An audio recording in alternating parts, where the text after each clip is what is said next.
biyaya at kapayapaan na nagmumula sa ating Panginoon Diyos sa pamagitan ng ating Panginoong Kristo sumagana ng lahat sa bawat isa sa atin. At muli, pag-aaralan natin ay ang continuation ng nakaraan about the true worshiper and about sa tinatawag na the royal priesthood ng ating Panginoon. Kaya ito uli yung ating pag-aaralan dito sa aklat ng unang Pedro chapter 2 verse 9. At ito nga yung ating ipagpapatuloy na pag-aaral about the royal priesthood. Ganito sinasabi ng banal na kasulatan. Datapwat kayo isang lahing hirang, isang makaharing pagkasaserdote, bansang banal, bayang pag-aaring sarili ng Diyos, upang inyong ipahayag ang mga karangalan niyaon tumawag sa inyo mula sa kadiliman hanggang sa kanyang kagilagilalas na kaliwanagan. Pagpalain ng Panginoon ang pagkabasa ng kanyang salita. At ito yung ating pag-aaralan about sa royal priesthood, a chosen generation, a royal priesthood. Dito ay in-emphasize lagi ni Apostol Pedro ang tinatawag na ganap na paglapit sa ating Panginoon Diyos at ang mga kaganapan ng mga bagay na ito. Sa usapin kasi ng tinatawag na royal priesthood, sa Tagalog ay makaharing pagkasaserdote. Kaya ibig sabihin, yung lahi na sabi nga rito, lahing makahari. At ang alam naman talaga natin about sa banal na kasulatan sa Revelation chapter 1 verse 5, ang ating Panginoong Kristo ay Pangulo ng mga hari sa lupa. Panginoon ng Panginoon, Pangulo ng mga hari sa lupa. Kaya ibig sabihin siya yung may pinakamataas na kalagayan as a royal o yung pagiging makahari. Bagamat hindi makita yung kaharian ng ating Panginoong Hesus. Sapagkat ang sabi nga ng mga dakilang saserdote sa kanya, siya ay hari ng mga pulubi, hari ng mga magnanakaw, ganun laitin ng ating Panginoon. Pero inilagay naman ni Poncio Pilato sa kanyang krus na pinagpakuan sa itaas ng kanyang ulunan ang nakalagay na ang hari ng mga Hudyo. Sa paningin ng mga tao, ang pagiging hari ng ating Panginoon ay walang halaga. Pero sa paningin ng ating Panginoon Diyos, ito ang may pinakamataas na kalagayang makahari. Kaya dahil dito, ang sabi nga rito, ang Panginoong Hesus, Panginoon ng Panginoon, Pangulo ng mga hari sa lupa. At itong royal priesthood na ito, related ito sa ating Panginoong Kristo. Then about naman dun sa pagiging priesthood, o yung tinatawag na pari o yung tinatawag na tagapangasiwa sa templong banal. Yun yung mga priest o yung mga saserdote.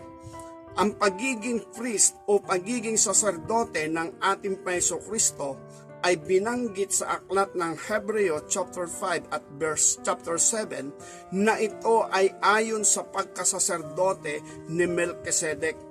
Hebreo chapter 7, doon natin makikita yung kabuuan na sinasabing ang pagkasaserdote ng ating Panginoong Kristo ay ayon sa pagkasaserdote ni Melchizedek. At pag binalikan natin ang pag-aaral kay Melchizedek, ang sabi ron, si Melchizedek ay walang talaan ng mga hari o walang talaan ng mga lahi. Then wala rin nag-apon sa kanya kung bakit siya ay naging isang saserdote. Pero si Melchizedek, ito yung kinilala ni Abraham na isang dakilang saserdote, kaya galing nga sila sa pakikipagdigma. Ang sabi ron, naghandog ng 10 bahagi itong si Abraham kay Melchizedek. Kaya dahil dito wala pang batas ng mga kautusan noon. At narito, sumalubong nga si Melchizedek kay Abraham mula do sa pagbawi kay Lot. nung sila ay madalang bihag nang lusubin ang Sodom at Gomorrah, nadala silang bihag at ito'y hinabol ni Abraham at nabawi nila ang bayan. At yung nabawi nila pati ang mga samsam, ang sabi ron ni Abraham, hindi ako tatanggap ng mga samsam kahit isang sinulid man lamang o tali man lamang ng panyapak ng sandalyas. Gayon man, bigyan mo yung mga taong kasama ko. At higit sa lahat ay kumuha si Abraham ng 10 bahagi para ibigay dito kay Melchizedek. At pag pinag-aralan natin si Melchizedek, sabi nga walang talaan ng lahi. Pero hindi naman sinabing putok sa buhok. Wala naman sinabing ganon. Pero talaan ng lahi, wala. Kaya hindi alam kung siya'y taga saan siya sinilang, saan siya sumibol. Wala, basta't siya'y lumabas na isang saserdote o dakilang saserdote. Kaya dahil dito, binanggit din ang pagkasaserdote ng ating Panginoong Kristo ay ayon sa pagkasaserdote ni Melchizedek. Hindi ayon sa pagkasaserdote ng mga Hudyo o ang pagkasaserdote ng mga kautusan. Sapagkat ang mga saserdote ng kautusan ay eto na nga, yung mga Hudyo na kung saan ay nangangasiwa sa pagsamba sa ating Panginoon Diyos ayon sa kautusan. At sa panahon nga ng ating Panginoong Kristo, ang mga pangulong saserdote ay si Anas at si Caiphas. Sila yung mga high priest. Then ang ating Panginoon, siya ay saserdote rin ng Diyos. Pero sa paningin ng tao, ay mababa yung pagiging saserdote ng ating Panginoong Kristo. Parang sabi nga, walang dangal, walang karangalan. Pero mamamangha sila dahil yung mga eskriba man, mga pariseyo man at mga saserdote nagugulat sila dahil sinasabi nila saan nanggaling ang mga aral at turo ng taong ito. At sinasabi rin ng marami, ba't pag ikaw ay nagsasalita, ikaw ay nangangaral, nangatitilihan kami? At amin tinatanggap ang makatotohanang mga salitang ipinapahayag mo sa amin, nang ibig sabihin ito ay tumatagos sa kanilang buong pagkatao. Hindi daw kagaya ng pangangaral ng mga saserdote, ng mga eskriba. Iba daw mangaral ang ating Panginoong Kristo, at kahit yung mga saserdote sumasang-ayon sa sila sa puso nila at sa isipan nila ang mga aral at turo ng ating Panginoon, tunay na makadiyos, tunay na makatao, at inaabot niya yung kalagayan ng mga tao. Kaya dahil dito yung pagkasaserdote ng ating Panginoon, yun ang pinakamataas na pagkasaserdote sa harapan ng ating Panginoon Diyos. Bagamat sa mata ng lipunan, walang damit na maganda ang Panginoon Kristo. Hindi kagaya ng mga high priest. Wala siyang mataas na posisyon sa kalagayan ng mga tao. Siya nga ay isang karpentero. Yun yung kanyang propesyon nung hindi pa siya lumalabas bilang isang misayas. At sa susunod, pag-aralan natin yung pagiging karpentero, marami po tayong matututunan kung bakit yun ang kalagayan ng Panginoon bilang karpentero. Marahil sa mga susunod ay ating madaanan. Pero nang lumabas na siya at the age of 30, nangaral na siya ng kaharian ng ating Panginoon Diyos. Doon na siya nagpasimulang magministeryo bilang misayas. Kaya dahil dito, meron siya ngayong pinakamataas na kalagayan sa harapan ng Diyos. Yung tinatawag na meron siyang authority, meron siyang kapamalaan, at meron siyang kaunawaan kung paano magiging karapat-dapat kalugod-lugod sa harapan ng Diyos, at yun yung ibinibigay niya sa tao. Kaya siya ay isang makaharing pagkasaserdote. Ngayon, ang sabi rito ni Apostol Pedro sa ating teksto, ang sabi niya, kayo ay isang lahing hirang, isang makaharing pagkasaserdote, bayang banal, bayang pag-aaring sarili ng Panginoon Diyos, upang ipahayag nyo ang mga karangalan niyaong tumawag sa inyo mula sa kadiliman hanggang sa kanyang kagilagilalas na kaliwanagan. Kaya dahil dito, yung mga sinasabing ito ni Apostol Pedro, ito ay mula sa pamagitan ng binhi ng ating Panginoon Diyos at ng binhi ng ating Panginoon Kristo. o binhi ng ating Panginoon Diyos at tayo ang bunga ng ating Panginoon Kristo. Okay, daanan po natin yung tinatawag na yung pagiging lahi, yung pagiging binhi. Bilang ako po ay nasa 29 years nang nagpatubos sa ating Panginoon at napasama na rin sa mga ministeryo at sa aking pagmamasid, ay may nakita akong mag-asawang musikero. Opo, mag-asawang musikero, gitarista, mang-aawit yung lalaki, gitarista siya, yung asawa na may mang-aawit, organista yung asawa niya. Then makikita natin yung mga anak niya, kahit hindi mo ipadala sa paaralan ng musika, lumilitaw sa kanila yung binhi ng kanilang mga magulang bilang mga musikero. At hindi basta yung sabi nga natin sa lipo ng ating ginagalawan, yung mga anak hindi trying hard. Yung sabi nga ay nagpupumilit kumanta, na ang sabi nga ay hindi naman akma, sabi nga hindi maganda sa pandinig ng tao. Kaya ibig sabihin, hindi sila yung trying hard na nagsusumikap na matutong kumanta, kundi lumilitaw sa kanila yung lahi ng kanilang mga magulang. Kahit hindi sila pumunta sa paaralan o kung may pamantasan man, paaralan ng musika, yung mga music lesson nga, voice lesson, kahit di sila pumunta doon, lumilitaw yung magaganda nilang boses, kahit iba-iba yung boses nila. Mahuhusay silang tumayming, mahuhusay silang tumugtog, mahuhusay silang gumitara, pero yun ay lumilitaw. Kasi nga yung kanilang mga magulang, ang tatay niya, ang nanay niya, ay merong binhi sa musika.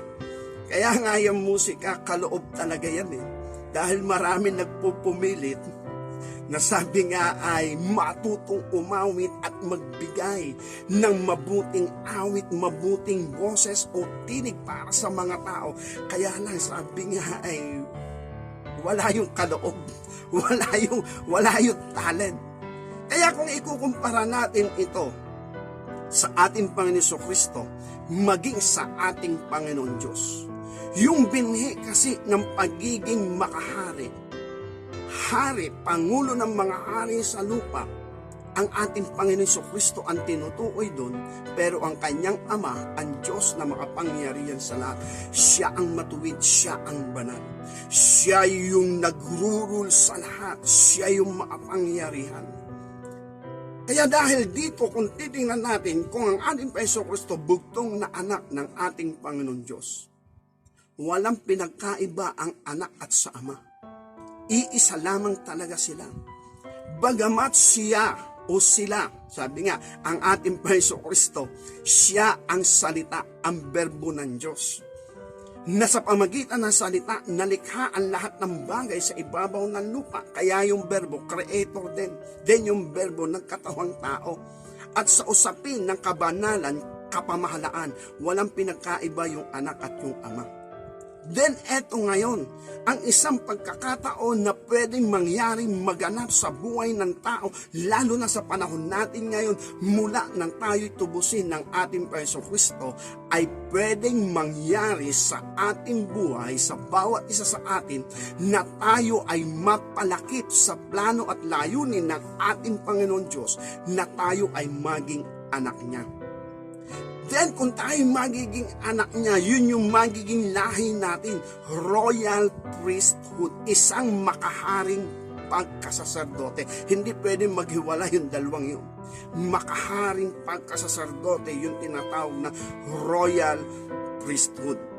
Yes, sinasabi ng John chapter 1 verse 12, datapwat ang lahat na sa kanya'y nagsitanggap ay pinagkalooban niya sila ng karapatang maging anak ng Diyos. Sa matuwid bagay ang mga nagsisisampalataya sa kanyang pangalan at nadaanan natin ng nakaraan ng ibig sabihin ng pananampalataya sa kanyang pangalan, hindi basta yung literal name ng ating Panginoon Kristo, kundi yung kanyang name ay authority, power and authority. Lagi natin binabanggit yung usapin na halimbawa ng alagad ng batas o yung sangalan ng batas. Sinasabi ng mga alagad ng batas sa pelikula man, sa comics, ewan ko kung uso pa ngayon, na ginagawa pa rin yan ng mga alagad ng batas. Kapag sila ay may huhulihin, ay sinasabi nilang sangalan ng batas, sumama kang mapayapa. Then, I believe, sa korte, yun din ang binabanggit niya. Sa ngalan ng hustisya, kaya ang tanong lagi natin, ano ang pangalan ng batas? At ano ang pangalan ng hustisya? Nang ibig sabihin, pag binanggit yung sa ngalan ng hustisya, yung authority and power, hindi na mapapasubalian yun. Walang makapipigil doon. Mangyayari at magaganap yun. Then, yung sumasampalataya sa pangalan ng ating Panginoon Kristo, yun yung binabanggit natin, yung kanyang power and authority na sa pamagitan ng ating Panginoon Kristo sa pagkilala at pagtanggap sa Kanya o yung pagpapatubos natin ng buhay sa Kanya o yung pakikipagkaisa natin sa Kanya, ay magkakaroon din tayo ng tinatawag na power to be son of God. Yung tinatawag na kapangyarihan, yun ang binanggit sa English King James Version. Ating nga tingnan kung ano ang binanggit sa John chapter 1 verse 16 o verse 12. Excuse me. Ganito ang sinasabi ng banal na kasulatan. Datapwat ang lahat ng sa kanya'y nagsitanggap ay pinagkalooban niya sila ng karapatang maging mga anak ng Diyos. Sa matuwid bagay ang mga nagsisampalataya sa kanyang pangalan. Sa English, but as many as receive Him, to them gave He power to become the sons of God. Even to them that believe in His name. Ang binanggit doon, hindi karapatan, hindi rights, kundi power, kapangyarihan. Kaya dahil dito, ang pananampalataya sa ating Panginoon Kristo ay dapat umaangkop sa kalooban ng ating Panginoon Kristo o sa ating Panginoon Diyos, yung ating pananampalataya sa ating Panginoong Hesus Kristo. Okay, balik tayo. Ang ating Panginoon Kristo ay siyang binhi ng ating Panginoon Diyos dito sa ibabaw ng lupa. John chapter 12 verse 24, ganito ang sinasabi ng banal na kasulatan. Datapwat, ito ang sabi ng Panginoon, katotohanang sinasabi ko sa inyo, maliban na ang butil ng trigo ay mahulog sa lupa at mamatay, ay natitira siyang mag-iisa. Ngunit kung mamatay, ay nagbubunga ng marami. Ang sabi niya rito, ang butil ng trigo, maliban ang butil ng trigo ay mahulog sa lupa, then mamatay, naiiwan siyang nag-iisa. At kung mamatay, ay magbubunga siya ng marami. Kaya ibig sabihin, ang binhi ng ating Panginoon Diyos na inilagay dito sa ibabaw ng lupa ay kagaya ng ating Panginoong Hesus Kristo. Kaya sabi nga ng John chapter 15 verse 1, ako ang tunay na puno ng ubas, ang sabi ng Panginoong Hesus, ang aking ama ang magsasaka. Kaya dito bilang puno ng ubas, yung puno ng ubas magkakaroon ng dahon, magkakaroon ng sanga, at dun sa sanga lalabas ang mga bunga. At kagaya ng ating sinasabi, ang bungang ito lumalabas sa sanga, pero dumaan sa sanga, pero yan ay bunga yan ng puno. Kaya kinakailangan yung sanga nakakabit sa puno. At tayo bilang nasa pananampalataya, hindi natin pwedeng kilalanin na tayo'y nagbubunga sa ganang ating sarili na hindi natin ibabalik ang kapurihan sa puno. Dahil hindi naman natin bunga yon. Kaya tayo nakakita tayo ng mga kakaibang bunga. Ang tanong natin, anong puno yan? Anong puno yan? Pero bunga yun, ha? Ibig sabihin, anong punong kahoy yan? Anong bunga yan? Hindi sinasabing anong sanga yan. Di ba? Halimbawa, nakakita ka, parang bayabas na mangga. Anong puno yan? Bayabas mangga. Di ba? Meron kasing ganun eh. Merong sabi nga nung iba, apple mango. Parang ang sarap kainin. Pero pag tinikman mo naman, matabang naman. No? Kaya nga ang tanong, wala sa bukang bibig ng mga tao kapag nakakita ka ng ganung bunga, ang tanong nila ay kung anong sanga yan. Kundi ang tanong nila, anong puno yan? Anong bunga ng puno yan? Puno ang tinatanong, hindi sanga. Kaya balik lang tayo. Mahalaga pa rin yung sanga, siyempre magbunga. Magbubunga lang ang sanga kung nakakabit sa puno. Pero ang kalwalatian, kapurihan sa puno, hindi sa sanga. Nadaanan lang natin. Kaya dahil dito, ang ating Panginoon Kristo, siya yung butil ng trigo na mahuhulog sa lupa mula doon sa sinapupunan ng ating Panginoon Diyos. Siya'y bumaba sa lupa, nagkatawang tao, and then nahulog sa lupa. Ang ibig sabihin, yung physical body ng Panginoon, yun ay earthly dust. Yun yung paglikha ng Diyos sa tao mula sa alabok ng lupa. Pero yung kanyang espiritu mula sa ating Panginoon Diyos. Binhi ito ng banal na espiritu. Okay, balik tayo uli. Eto ngayon tayo. Sa pamagitan ng ating Panginoon Kristo, tinubos tayo sa ating mga kasalanan. At dahil doon, natubos niya tayo. Pero kailangan natin ang pananampalataya, pananalig, pakikipagkaisa o pakikipagkasundo sa Kanya. Hindi basta yung nireceive lang o tinanggap lang. Kasi yung receive, yun ay malawak. Hindi yun ordinaryong receive. Nadaanan natin ito sa pagtanggap ng mga pag-ibig. Sabi nga natin, hindi ito basta na-amaze tayo sa ating kapwa, ng mga ka-opposite natin. Sabi niya, ikaw ako'y lalaki, maa-amaze ka sa babae, wow, ganda, mga ganon. Kahali-halina, kung babae naman, maa-amaze naman siya, wow, gwapo, macho, gwapito. Pero sabi nga, pag-aaral natin noon, dapat makilala mo yung ugali.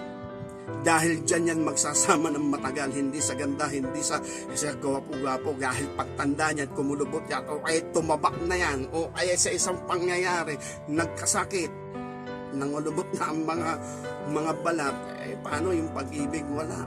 Erotic love lang yung tawag doon. Ang mahalaga kasi, yung damdamin, yung ugali, ay naroroon sa pagkakilala sa isa't isa. Ganito rin sa ating Panginoong Hesukristo. Nang ibig sabihin, yung pagtanggap sa ating Panginoon, dahil tinatanggap ng marami, kinikilala ng marami, nakakahiya naman kung hindi ko tatanggapin ko rin. Pero walang responsibilidad. Yun yung tumatanggap sa ating Panginoon na hindi naunawaan na ito'y isang responsibilidad. At alam naman yun ng ating Panginoong Kristo. Kaya dahil doon, kung tinatanggap ang ating Panginoong Kristo na wala rin naman silang tinatanggap na kadakip na responsibilidad, wala rin ginagawa ang Panginoong Hesus sa kanilang buhay.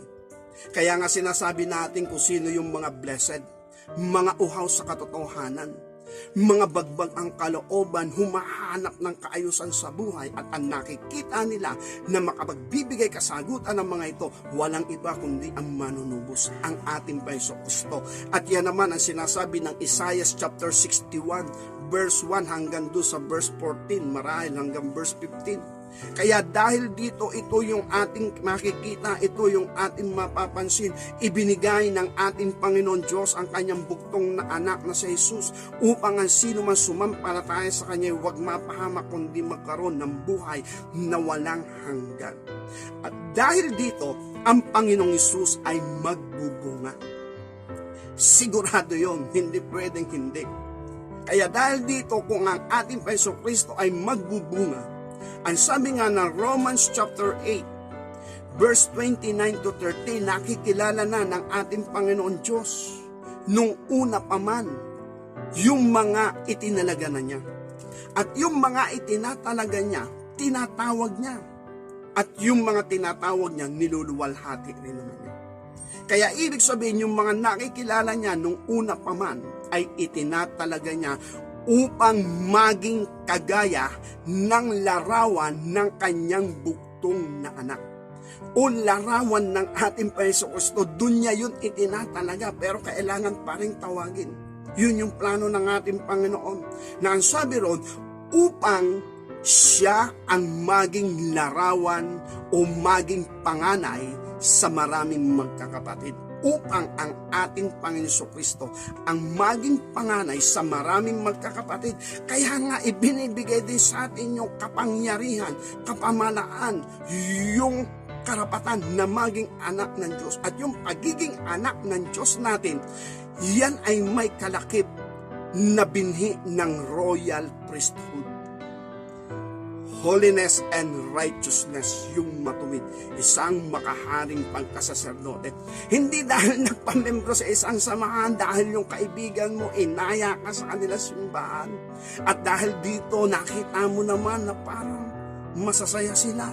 Nagkaroon ka ng maraming kakilala, nagkaroon ka ng kaibigan, itinuring ka nilang kapatid, at dahil dito nang sabihin sa iyo na ikaw ay babautismuhan na, pumayag ka naman, at dahil doon, akala mo, born again ka na.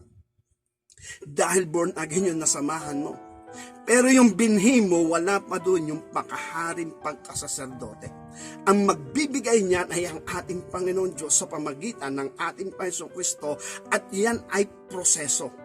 Kaya dahil dito, ano sabi uli ni Apostol Pedro, balikan natin ang 1 Peter chapter 1 verse 18. Ganito ang sinasabi ng banal na kasulatan hanggang sa sumusunod na talata, hanggang 25, 18 to 25. Ito ang sinasabi, na inyong nalalaman kayo'y tinubos, hindi ng mga bagay na nangasisira ng pilak o ng ginto, mula sa inyong walang kabuluhang paraan ng pamumuhay na ipinamana sa inyo ng inyong mga magulang, kundi ng mahalagang dugo, gaya sa korderong walang kapintasan at walang dungis, sa matuwid bagay, ang dugo ni Kristo, na nakilala nga ng una pa bago itinatag ang sanlibutan, ngunit inihayag sa mga huling panahon dahil sa inyo, na sa pamagitan niya ay nananampalataya kayo sa Diyos, na sa Kanya'y binuhay na mag-uli, na bumuhay na mag-uli sa mga patay,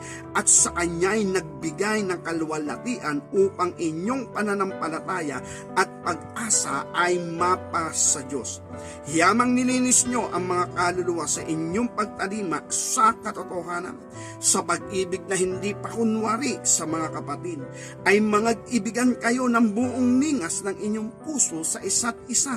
Hiyamang ipinanganak kayong muli, hindi sa binhing nasisira, kundi sa walang kasiraan, sa pamagitan ng salita ng Diyos na nabubuhay at namamalagi. Sapagkat ang lahat ng laman ay gaya ng damo, at ang lahat ng kanyang karangalan ay gaya ng bulaklak ng damo. Ang damo'y natutuyo, ang bulaklak ay nalalanta, datapwat ang salita ng Panginoon ay namamalagi magpakailanman. At ito ang salita ng mabubuting balita na ipinangaral sa inyo. Ito ang sabi ni Apostol Pedro pa rin bago dumating yung chapter 2 na ating teksto. Ang sabi ron, kayo ay tinubos, hindi sa pamagitan ng mga bagay na nasisira.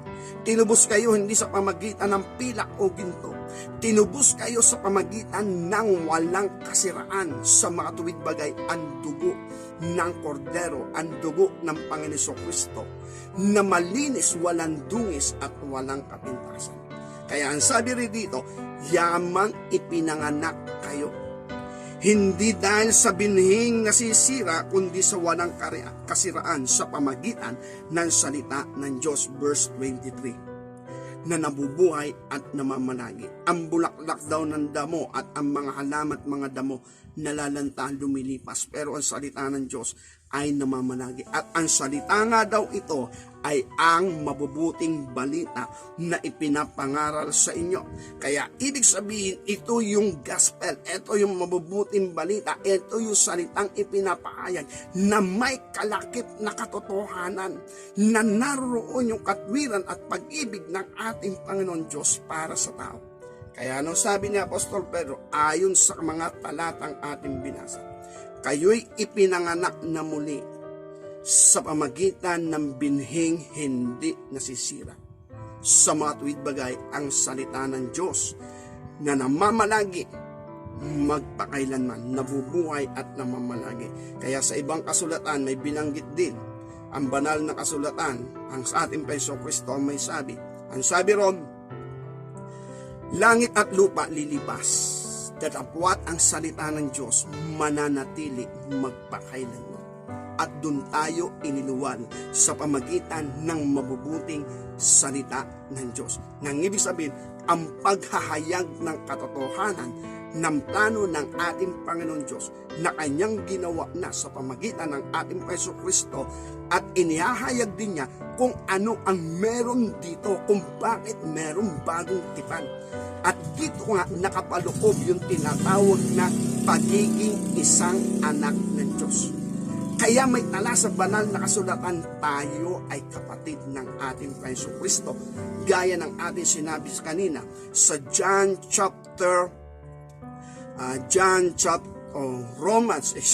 Romans chapter 8 verse 29. Then sa Hebreo chapter 2, meron din ganong binabanggit. Hebreo chapter 2. Hindi tayo ikinahihiya na tawagin kanyang mga kapatid.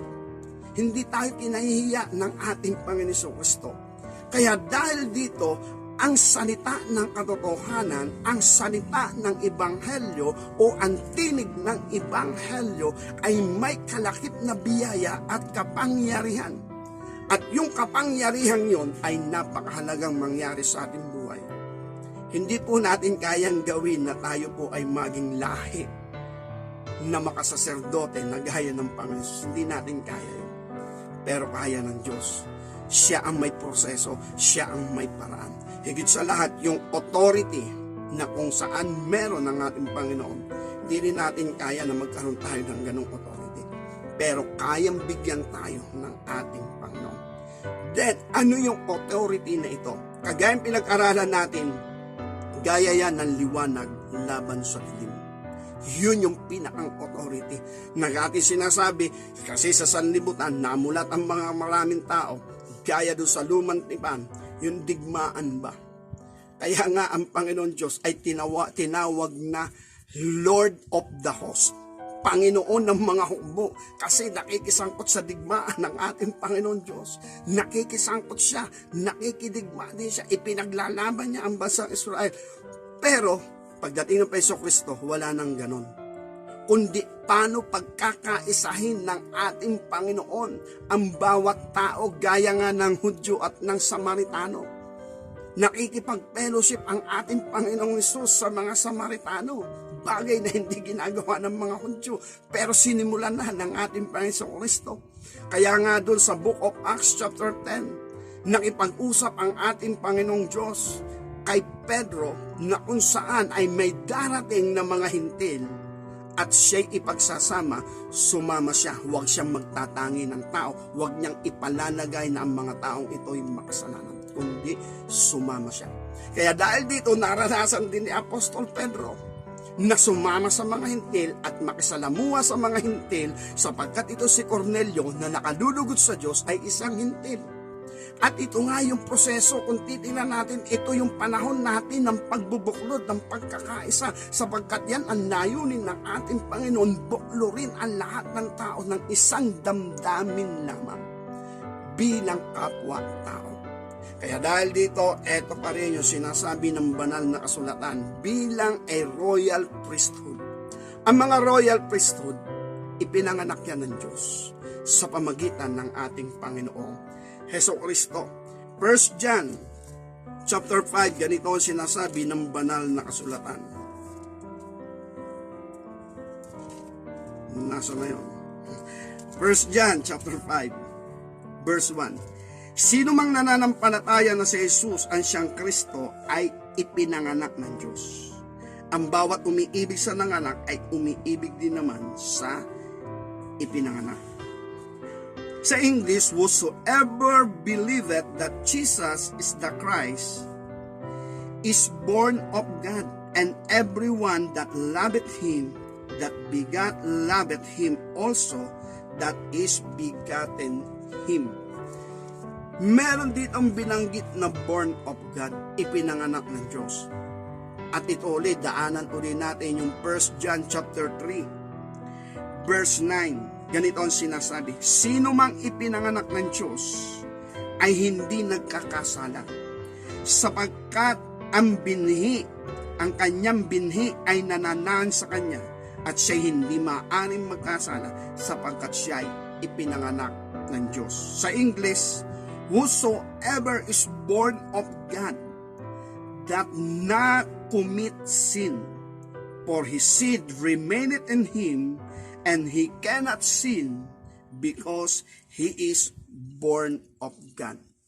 Kaya ibig sabihin, ang ipinanganak ng Diyos ay mula doon sa binhi ng Diyos. At ang binhi ng ating Panginoon Diyos ay ang ating Panginoon Kristo. At sa pamagitan nga ng ministeryong ginawa ng ating Panginoon Kristo, lalabas dito ang marami pang binhi ng ating Panginoon Diyos. Kaya ibig sabihin, unawain natin ang mga bagay na kalooban ng ating Panginoon. Hindi sa ating sarili. Kaya nga may proseso yung lagi natin binabanggit. Mapapalad ang mga mapagpakumbabang loob sapagkat sa kanila ang kaharian ng langit. Mapapalad ang mga nauuhaw at nagugutom sa katwiran sapagkat sila'y bubusugin.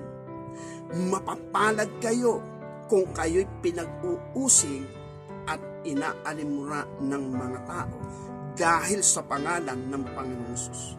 At doon sa Isaiah chapter 61, makikita natin na ang ebanghelyo ng ating Panginoon Kristo ay ipapangaral sa mga maamo, mabababang loob, poor and contrite in spirit, at sa kanila na nabibilanggo, sa kanila na nagdadalamhati, sa kanila na nabibihag, sa kanila na tumatangis lumuluha. Nang ibig sabihin, sila ang pinagmiministeryuhan ng ating Panginoon sapagkat naroon ang mga taong bukas sa paghanap ng katotohanan. At kung titingnan natin, ang sabi ron, upang sila'y maging mga punong kahoy ng katwiran, pananim ng Diyos sa ibabaw ng lupa.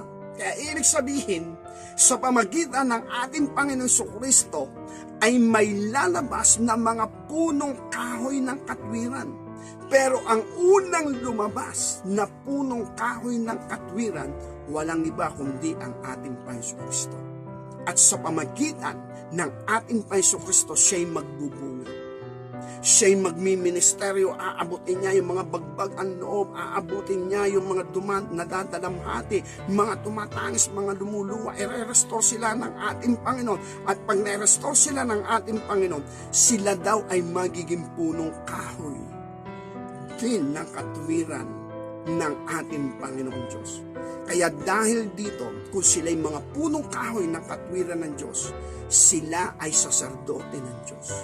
Sila ay lahi ng makaharing saserdote. Kaya ibig sabihin, ipinapanganak sila ng Diyos. Hindi ito gawa ng tao. Kaya doon sa John chapter 3 na sinasabi ron, ipinapanganak sa Espiritu. Okay, John chapter 3 verse 3 to 7, ganito ang sinasabi ng banal na kasulatan. Ating tunghayan, ating basahin. John 3 verse 3 to 7. Sumagot si Jesus at siyang sinabi, katotohanan sinasabi ko sa iyo, maliban ang tao ipanganak na muli, hindi siya makakakita ng kaharian ng Diyos. Sinabi sa kanya ni Nicodemo, paano may papanganak ang tao kung siya'y matanda na? Makakapasok baga siya bilang ikalawa sa tiyan ng kanyang ina at ipanganak? Sumagot si Jesus, katotohanan sinasabi ko sa inyo, maliban na ang tao'y ipanganak ng tubig at ng Espiritu, ay hindi siya makakapasok sa kaharian ng Diyos. Ang ipinanganak ng laman ay laman niya. Ang ipinanganak ng Espiritu ay Espiritu nga. Huwag kang magtaka sa aking sinasabi sa iyo, kinakailangan nang kayo'y ipanganak na muli. Kaya dahil dito related, basahin na rin po natin John chapter 1 verse 13, yung 12 na binasa natin kanina, kasunod ay 13, na mga ipinanganak hindi sa dugo, ni sa kalooban ng laman, ni sa kalooban ng tao, kundi ng Diyos. Sa English, which were born not of blood, nor the will of the flesh, nor the will of man, but God, kalooban ng Diyos. Kaya ibig sabihin, kung not the will of man, not the will of blood, not the will of flesh, with the will of God, with ito'y spiritual. Kaya yung pagiging royal priesthood, spiritual yan. At yung pagiging royal priesthood ng ating Panginoon Kristo, spiritual yon. Kasi wala siyang inupuang trono sa ibabaw ng lupa. Wala siyang posisyon bilang hari. Then wala rin siyang posisyon bilang saserdote. Pero bilang saserdote ng ating Panginoon Diyos, siya yung nagbibigay ng liwanag sa tao. Siya yung naghahayag ng katotohanan sa tao. Kaya nga namamangha yung mga saserdote. Dahil hanggang doon lang naman sila sa kautusan Hanggang doon lang sila sa kautusan. Ano lang yung batas ng kautusan. At nagagalit pa sila sa ating Panginoong Kristo. Pero sila rin ang namamangha. Saan galing ang aral ng taong yan? Saan yan natuto? At yung mga nakikinig naman sa kanya ay namamangha din. Sabi, sila'y natitiligan. Ang mga aral at turo mo ay makatotohanan. Hindi kagaya ng mga saserdote. Hindi kagaya ng mga eskriba. Parang wala lang. Salita din ng Diyos, kaya lang wala lang. Walang bigat sa loob na magdadala sa iyo upang mas lalong mapalapit sa ating Panginoon Diyos. Daanan na rin natin yung sinabi ng ating Panginoong Kristo. Saan yun? Tingnan po natin ang Matthew chapter 5, verse 20. Matthew 5:20. Okay. Ganito sinasabi ng banal na kasulatan. Sapagkat sinasabi ko sa inyo, kung hindi higit ang inyong katwiran sa katwiran ng mga eskriba at ng mga pariseyo, sa anumang paraan, hindi kayo magsisipasok sa kaharian ng langit. Ito rin yung lagi ko sinasabi. Wala tayong magagawa sa mga eskriba at pariseyo. Pikit o dilat ang mga yan. Memoryado niya ng kautusan ng Diyos. Dahil bata pa sila, bilang mga pariseyo, tinuturuan na sila dyan. Pinamememorize na sa kanila ang kautusan ng Diyos. No, kung sinabi nga ng isang abogado, sabi niya, kaya kong memoryahin ang 2,000 batas ng mga batas sa ating bansang Pilipinas. Ito, ang batas ng kautusan, 600 plus lang. Sabi natin 650. Nasa 600 ang batas ng kautusan. Kaya mas madaling i-memorize ito kumpara sa mga minimemorya ng mga abogado. 2,000 batas. Yung sinasabi nga, ano ba yung sinasabi ng mga batas? Article, section, mga ganon. Article 1, section 3, mga ganon. Na ibig sabihin, memoryado nila yon. Eto, mga eskriba, mga pariseyo, memoryado nila ang batas ng kautusan. Si 650 lang naman o si 600 plus lang naman Bata pa sila, minimemorya na nila yan. Memoryado na yan hanggang sa sila ay maging ganap na pariseyo, hanggang sila ay maging ganap na mga eskriba. Pero sabi ng Panginoong Hesus, kung yung katwiran nyo hindi hihigit sa eskriba at sa pariseyo, sa anumang paraan hindi kayo papasok sa kaharian ng langit. Kasi yan ay isang pruweba na hindi mo nalalaman ang katotohanan at kalooban ng ating Panginoong Diyos kung ano yung kanyang katwiran. Ito ang sinasabi ni Apostol Pablo sa mga taga-Ephesians chapter 5, verse 8 to 10. Ephesians chapter 5, verse 8 to 10. Sana. Sapagkat nung unang panahon kayo kadiliman, datawat ngayon kayo kaliwanagan sa Panginoon. Magsilakat kayong gaya ng mga anak ng kaliwanagan. Sapagkat ang bunga ng kaliwanagan ay nabubuo ng kabutihan, katwiran at katotohanan na inyong pinatutunayan ang kinalulugdan ng Panginoon. Ang sabi roon, nung unang buhay ninyo, buhay natin, ay nasa kadiliman. Dapat ngayon, wala na tayo sa dilim. Andito na tayo sa liwanag. Maliwanag na sa atin yung lahat. Sabi nga, napakahalaga nung tayo nasa liwanag. Dahil sa dilim, pag uminom ka, hindi ka sigurado doon sa iniinom mo kung malinis o madumi. Di ba? Kasi madilim Aakma ka na lang doon sa panlasa, okay na rin to. O lasang ano naman ayos naman yung lasa Di ba? Pero ikaw ay nasa liwanag, makikita mo kung malinaw o hindi yung iniinom mo. At kung hindi man malinaw, ay kung ito naman ay Coke, ay okay din. O kaya ito'y kape, iinom ka rin. Hindi nga malinaw. Pero alam mo, malinis yun. Maayos yun. Pero nasa dilim, ay hindi mo alam. Hindi mo nakita bago mo damputin yung tasa. 2 ipis pa lang unang umiinom sa iyo. Pero nung makapa mo na yung tasa at iinumin mo na yung kape, takbuhan yung mga ipis. Kaya pag inom mo, hindi mo nakita na may mga ipis pa lang nauna sa iyo. Pero kung ikay nasa liwanag, kita mo, malayo ka pa. Kaya iba yung nasa liwanag, iba yung nasa dilim. Then, ang bunga daw ng kaliwanagan, nabubuo ng kabutihan. Mahalaga yung pumapanig lagi tayo sa bagay na mabuti. At bagay na matuwid, katwiran, then katotohanan. Then, yung bunga ng kaliwanagan, ang Panginoon, siya yung liwanag. Siya yung light of the world. Then, ini-impluwensyahan niya tayo na maging kagaya niya, na tayo'y maging mga anak ng kaliwanagan. Maging anak din ng mga kaliwanagan na gaya niya na nasa liwanag. At ito hindi sa pamagitan ng ating sarili, ito'y biyaya ng ating Panginoon Diyos. Kaya sabi nga, makikipagkaisa lang tayo, makikipagkasundo lang tayo, mananampalataya tayo, gaya ng sinabi natin nakaraan. Okay, sabihin na natin, di nga natin alam, binhi tayo ni Abraham. Sapagkat ang mga binhi ni Abraham, siyempre nasa Israel. Pero kung ipagkaila, ang nasa mga Middle East, binhi din niya ni Abraham. Sapagkat naandyan si Ismael. Pero dito sa Asia, nakilalanagyan natin ang bansang Pilipinas, ang bansang Japan, ang bansang Korea. Hindi rin natin masasabi dahil sa daon silangan daw, doon dinala ni Abraham ang mga anak ng kanyang concubines. At maging si Situra, ay may mga anak din siya kay Situra. Marami rin yung lahi niya kay Situra. Kaya dahil doon, wala na tayong makikita. Pero kagaya ng pinag-aralan natin ng nakaraan as a royal priesthood, ay ang makikita natin si Abraham, spiritually, may pagkakatiwala sa Diyos. May kapayapaan sa Diyos. Kaibigan ng Diyos. Nakakaunawa ng banal na spiritual sa ating Panginoon Diyos.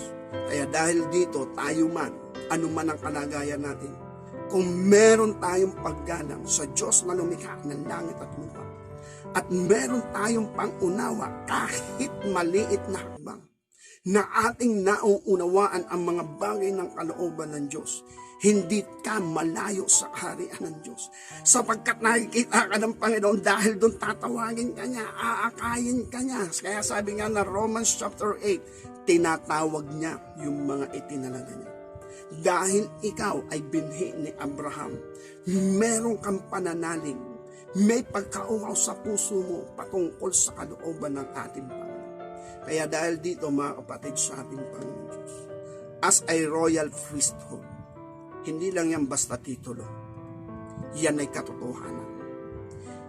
Yan ay binhi ng ating Panginoon Diyos na ipinagkaloob sa kanyang bugtong na anak. At bilang bugtong na anak, magkakaroon ng mga kapatid ang ating Panginoon Kristo sa ibabaw ng lupa sapagkat siya'y nahulog nga sa lupa para tayo tubusin. At para tayo naman ay madala niyang muli sa ating Panginoon Diyos, sa ating Ama. Kaya dahil dito mga kapatid sa ating Panginoon, harinawa samahan tayo ng kapangyarihan ng banal na Espiritu ng ating Panginoon. Dahil ito ay hindi natin mauunawaan kung hindi tayo mauuhaw sa katotohanan, sa katwiran ng Diyos. Huwag mangyari na ang mga Pariseo at Eskriba araw-araw nakikinig sa ating Panginoon Kristo, pero hinahanap nila yung mali. Hindi nila hinahanap yung katotohanan. Pero yung mga apostol, wala man sila sa templo, gaya ng ating pinag-aralan ng nakaraan. Nagme-meditate sila sa salita ng Diyos. Pinag-aaralan nila ang mga salita ng mga propeta.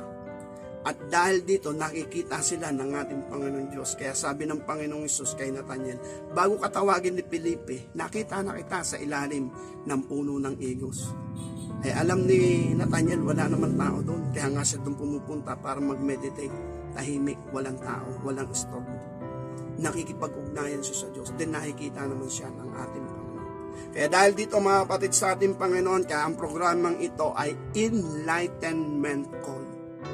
Sapagkat sinabi nga ng banal na kasulatan, lalatagan ng kadiliman ang sanlibutan. Then magkakaroon ito ng liwanag mula sa dilim na yan. Kaya ito tinawag natin, hindi po sa akin, kwentuhan muna tayo. Kasi po nag-a-upload po nito, hindi ako. Ministeryo ito ng aking anak. Hindi po ako maalam. Kaya dahil doon, nung makita ko, ang nakalagay doon ay pangalan ko. Sabi, ba't naman pangalan ko? Eh, anong ilalagay? Sabi ko, burahin mo. Mamaya, mananalangin muna tayo kung anong ilalagay natin dyan sa title niyan. At yun nga, ang na-receive ko na title, Enlightenment Call. Kaya within 5 minutes or 10 minutes, ilagay mo na lang, Enlightenment Call. Kasi dati yung pangalan ko ang nakalagay. At ayaw ko po magpakilala ng aking pangalan. Pag-aralan lang po natin na yung katotohanan ng salita ng Diyos upang wag ako mataas, kundi ang Panginoong Hesus ang ating itaas. Dahil siya lang naman talaga ang sentro ng mensaheng ito. Hindi po tayo aalis dito, pero sa pamagitan niya, marami po tayong hiwagang makikita at mahayag. Na sa bandang huli ay parang makikita nga natin, mukhang ibinubuhos na nga ng ating Panginoong Hesus ang kanyang banal espiritu, at ito na nga yung ating huling panahon, sapagkat ang espiritu ng katotohanan ay nahayag gaya ng sinabi ng Panginoon sa John chapter 14 verse 16. Kasi nasabi nga roon, hindi kayo pababayaang nag-iisa, susuguin sa inyo ang mang-aaliw sa matuwid bagay ang espiritu ng katotohanan na hindi matatanggap ng sanlibutan, ngunit nasa sa inyo, nananaan sa inyo. Kaya dahil dito, sabi nga, hindi nga tayo iwanan niya nag-iisa.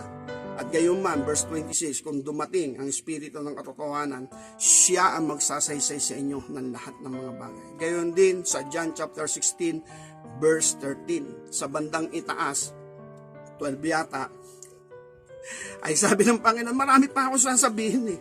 Kaya lang hindi nyo naabot yun. Kaya ito, mahirap ding abutin. Pero kung interesado ka, mauunawaan mo dahil tutulungan ka ng mang-aaliw sa matuwid bagay ang banal na espiritu. Okay, nasa na yon? John chapter 16 verse 12. Ganito ang sinasabi ng banal na kasulatan.